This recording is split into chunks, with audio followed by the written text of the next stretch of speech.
Last night, Donald Trump did what many thought impossible. He secured the release of hostages held in Gaza, and he brought together leaders from around the world to sign a historic peace deal that could just end thousands of years of conflict.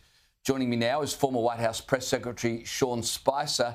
Sean, thanks for coming on the program. What an historic week. The Democrats have spent a decade painting Trump as a reckless leader who's likely to stumble into World War III. Now he's the peace president. It's a remarkable transformation.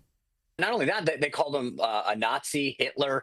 Seems like quite the opposite today. He's bringing all of these disparate factions together for peace in a way that no one's ever seen done before, right? This was clearly not in any kind of textbook or foreign policy manual when it comes to getting a deal.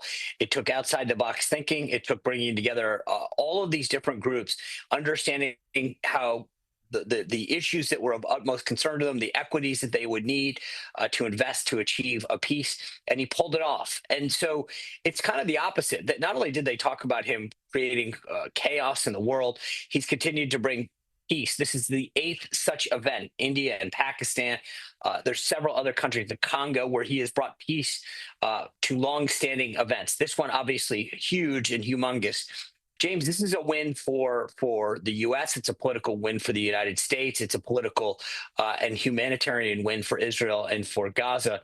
But I also think it's a big win for strategy, in that it showed that you can think outside the box and achieve great results despite what everyone sort of in the establishment dominant media tell you.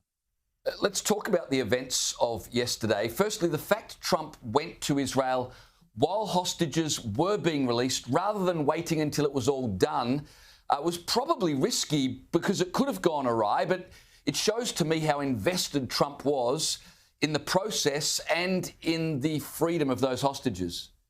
And also how confident he was in what his advisors told him was the strength of that deal. You're absolutely right. I mean, you're flying a pretty long distance and a lot of things could happen. When he got on the ground is basically when the hostages were starting to be released. He felt confident enough in both Steve Witkoff, Jared Kushner, Marco Rubio, and the rest of his team that he knew that he could count on the deal that had been agreed to. That says a lot about the confidence that he has in his people and in the belief they had in the strength of that deal. So, yeah, I think it was risky, but it also, Donald Trump, also knows how to seize a moment. And this was a moment. He could have waited, 48 hours or 72 hours, but this was the moment, and he wanted to be there for it, rightly so. Well, speaking of seizing the moment, what did you make of Trump's historic address to the Knesset?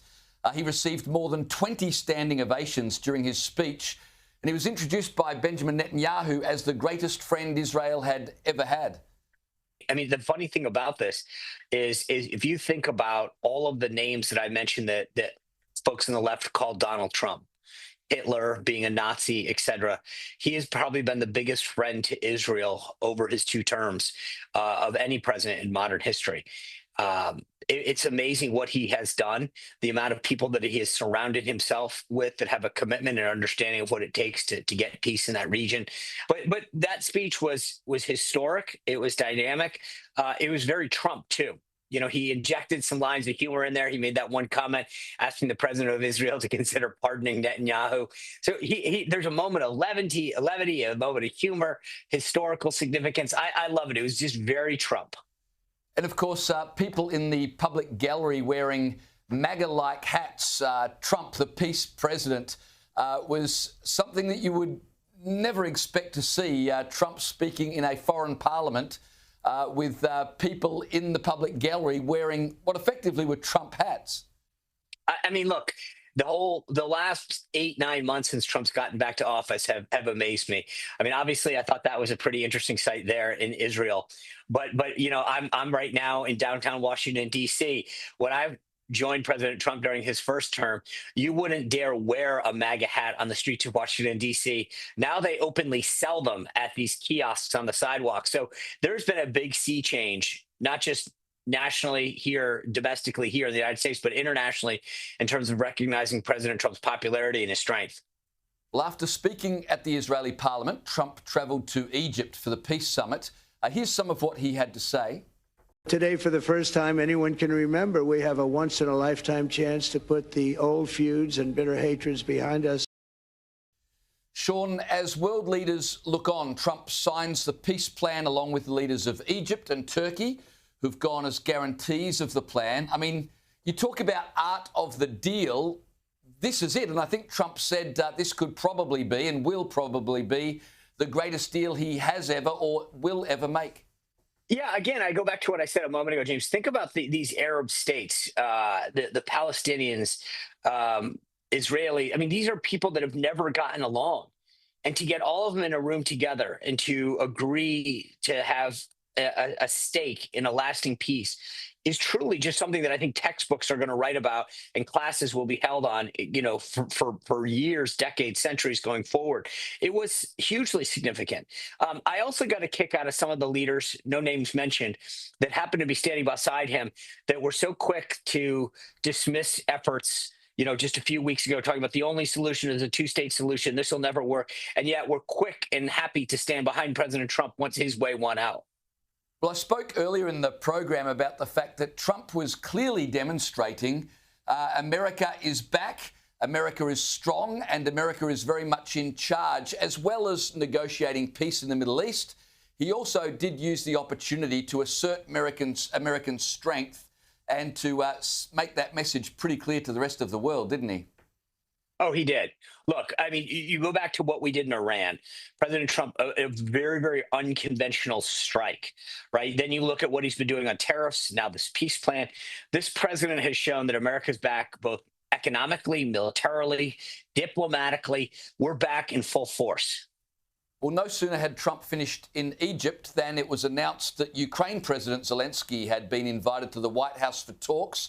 So it seems to me, Sean, as if Trump is wanting to use the momentum that has clearly been generated out of this peace deal in the Middle East to now try to solve the Russia problem. And I would have thought the Russia problem is very difficult, but gee, if you can solve Gaza, maybe there's hope in Ukraine.